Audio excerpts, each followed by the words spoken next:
فرمان وہ سنا دوں جو ایک مومن کا مومن پہ اس دن کے حوالے سے حق ہے۔ فرمان ہے کہ ہر مومن کو چاہیے وہ اپنا دایاں ہاتھ سیدھا کرے، اگلے مومن کا دایاں ہاتھ پہ رکھے۔ مثلا جیسے السلام علیکم دائیں کے ساتھ دایاں ملتا ہے نا، کبھی دائیں کے ساتھ بایاں تو نہیں ملتا، اسی طرح معصوم فرماتے ہیں کہ دایاں ہاتھ دائیں پہ رکھے اور کچھ پڑھے۔ کیا میں تیرا اللہ کے لیے بھائی ہوں، میں تیرا اللہ کے لیے مخلص ہوں، میں نے تجھ سے ہاتھ ملایا اللہ کے لیے۔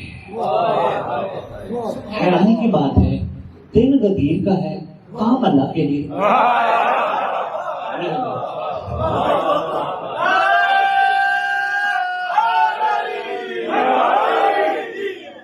میں نے تجھے ہینڈ شیک کیا اللہ کے لیے، میں تیرا بھائی اللہ کے لیے، میں تیرا مخلص اللہ کے لیے، وَأَحْدَثْتَ لِلَّهِ، اور میں تجھ سے عہد کرتا ہوں اللہ کے لیے۔ اس کا مطلب پیچھے تم جو بھی تھے، چاہے دشمن تھے چاہے مخالف تھے، غدیر کہہ رہی اللہ کے لیے ایک ہو جاؤ۔ میں تجھ سے عہد کرتا ہوں اللہ کے لیے۔ عہد کیا؟ عہد تو لیا تھا مولا کا، مولا نے مولا کا، یہ ہم کیا کہہ رہے ہیں؟ میں تجھ سے عہد کرتا ہوں،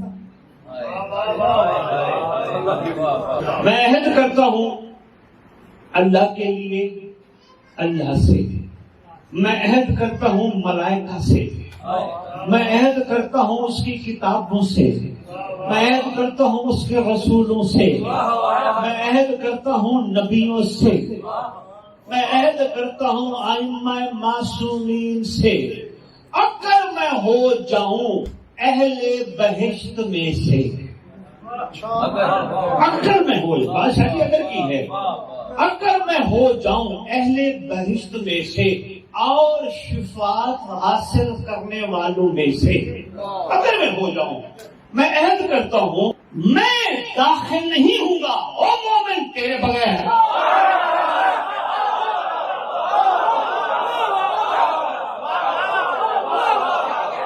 میں نہیں داخل ہوں گا بہشت میں، اگر اذن بھی مل گیا تو۔ کیا کمال ہے، کیا ولایت کی انتہا ہے، یہی تو ولایت ہے۔ وہ ولایت نہیں کم ضبطوں کو پیچھے چھوڑ دے، چھوٹے عقیدے والوں کو پیچھے چھوڑ دے، تنگ نظروں کو پیچھے چھوڑ دے، نہیں، ولایت کہتی ہے ہاتھ پکڑو جنت میں بھی ساتھ لے جا۔